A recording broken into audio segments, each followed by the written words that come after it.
के ना देख, रुक के ना देख, रुक के। अभी डाउनलोड करें तक ऐप। नमस्कार, मैं हूं नवजोत रंधावा। आप देख रहे हैं आज तक बड़ी खबर। सबसे पहले एलएसी पर तनातनी के बीच भारतीय सेना और चीनी सेना के प्रतिनिधिमंडल लेह के चुशुल में बातचीत कर रहे हैं। शुरुआत हो चुकी है बातचीत की और सूत्रों के हवाले से जो खबर आ रही है वो ये कि बैठक का एजेंडा दोनों देशों के बीच सेनाओं को पीछे हटाने के मुद्दे को लेकर आगे बढ़ना है। भारत की तरफ से बातचीत की अगुवाई 14वीं कोर के commander lieutenant general Harinder Singh कर रहे हैं, तो चीन के प्रतिनिधि मेजर जनरल लिन लियू हैं। और इस महीने दोनों देशों के सैन्य अधिकारियों की ये तीसरी बातचीत है। इससे पहले 6 जून और 22 जून को दोनों देशों के बीच सैन्य बातचीत हुई थी। 15 जून को गलवान में हुई हिंसक झड़प के बाद दूसरी बातचीत है। आज की इस बातचीत के जरिए काफी अहम इसलिए भी माना जा रहा है क्योंकि इससे पहले की 2 बैठकों में चीन की तरफ मोल्डो में ये दोनों बैठकें हुई थी। चलते हैं सीधे अभिषेक हमारे सहयोगी हमारे साथ जुड़ चुके हैं लेह से ही। अभिषेक, तीसरी बैठक है, क्या कुछ उम्मीदें लगाई जाए?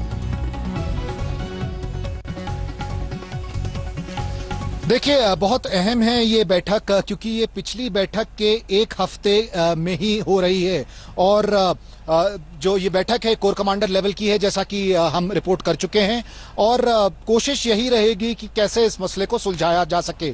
लेकिन कुछ ऐसे मुद्दे हैं जो अभी भी जहां पे सहमति नहीं है दोनों भारतीय और चीनी सेना के बीच। इसमें से यह है कि पिछली बार यह निर्णय लिया गया था कि ज्यादातर इलाकों में जहां पे ये फेस ऑफ चल रहा है, जहां पे झड़प हुई है, वहां 2 से 3 किलोमीटर पीछे हटेंगी दोनों सेनाएं।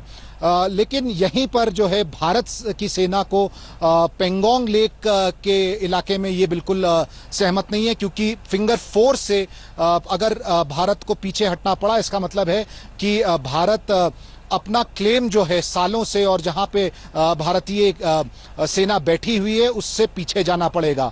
वहीं गलवान इलाके में चीन को सहमति नहीं है 2-3 किलोमीटर पीछे हटने की। चीन का कहना है, पिछली मीटिंग में उन्होंने कहा था कि अभी भी वो अपनी क्लेम लाइन से 800 मीटर दूर हैं, तो ऐसा हो ही नहीं सकता कि वो 3 किलोमीटर पीछे हट जाएं।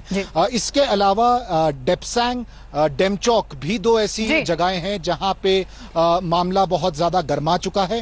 तो जाहिर सी बात है कि जो आज की बैठक है वो 1-2 जगह पे चर्चा नहीं होगी बल्कि सारे ईस्टर्न लद्दाख में लाइन ऑफ एक्चुअल कंट्रोल बैठक में डिस्कस किए जाएंगे। अभिषेक लौटेंगे, आपके पास नजर आप बना रखिए। इस बीच देश की सुरक्षा पर खतरे वाले ऐप पर सरकार ने एक्शन लेना शुरू कर दिया है। चीन के सिर्फ 59 ऐप पर तो पहले ही पाबंदी लग चुकी है। चीन के दूसरे ऐप जिनसे देश की सुरक्षा को खतरा है या फिर हो सकता है, उन पर भी पाबंदी लगाने की तैयारी शुरू हो चुकी है। टेलीग्राफ एक्ट के तहत संचार मंत्रालय इंटरनेट सर्विस प्रोवाइडर को किसी भी ऐप का डेटा रोकने को कह सकता है और इन सभी ऐप्स का डेटा अगले 1 या 2 दिन में रोका जाएगा। गूगल प्ले स्टोर से ये ऐप हटा दी गई हैं, इनके अपडेट भी नहीं मिलेंगे और आपको ये भी बता दें कि ये प्रतिबंध अंतरिम है। ऐश्वर्या पालीवाल इस वक्त हमारे साथ जुड़ चुके हैं। अभी तक ऐश्वर्या 59 की बात आ रही थी, लेकिन अब ये कहा जा रहा है कि और भी ज्यादा ऐप पर गाज गिर सकती है।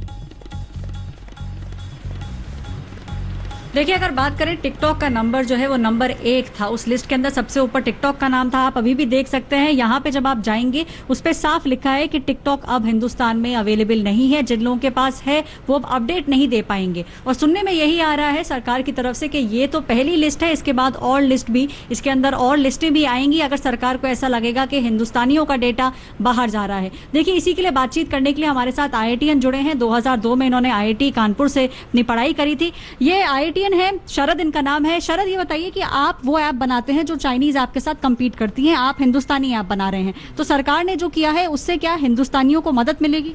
जी, इससे पहले तो आप लोग का बहुत बहुत धन्यवाद।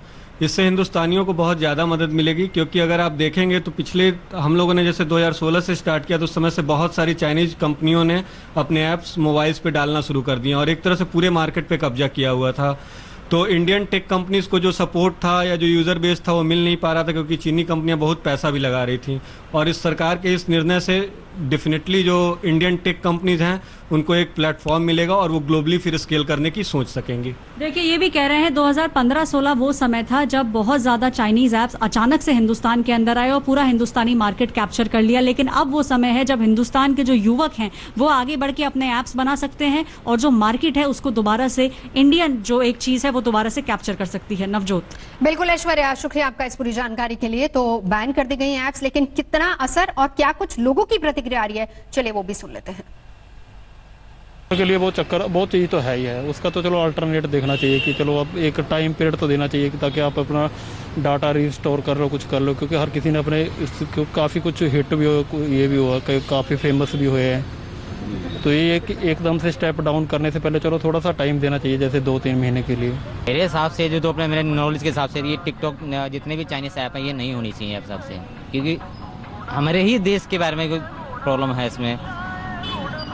ज़्यादा अगर हम पैसों की बात में आ जाएं कि पैसों के चक्कर में हम आए कि हाँ जो पैसा हमारे इंडिया में यूज़ होना चाहिए वो बाहरले देश में यूज़ हो रहा है। जो हमारे पीएम मोदी ने जो फैसला लिया है ये बहुत सही है, क्योंकि हम अपने देश के लिए कुछ भी सहन नहीं कर सकते हैं कि हमारे देश पे कोई उंगली उठाए और किसी अदर कंट्रीज़ के ऐप हम लोग यूज़ कर रहे हैं, वो हमारे देश पे हमले कर रहे हैं, तो इसमें हम देश के लिए कुछ सहन नहीं कर सकते हैं। मोदी जी ने जो 59 ऐप को बंद करने का निर्णय लिया है वो बहुत ही सही निर्णय लिया उन्होंने, क्योंकि चाइना जो है वो हम लोग को बहुत परेशान करता है और उन्होंने हमले भी किए हैं, इसलिए हमें उनके सारे ऐप्स जो उन्होंने वो बनाए हैं उन्हें हम लोग को डिलीट कर देना चाहिए। मैं सरकार के निर्णय से बहुत ज़्यादा खुश हूँ, मुझे अपनी सरकार के निर्णय से कोई परेशानी नहीं है। अच्छा हुआ कि सरकार ने मतलब जो चाइना के ऐप्स थे उन्हें बंद करा दिया, क्योंकि चाइना हमारे लिए आगे ही खतरा है, तो आगे क्यों नहीं बन सकता।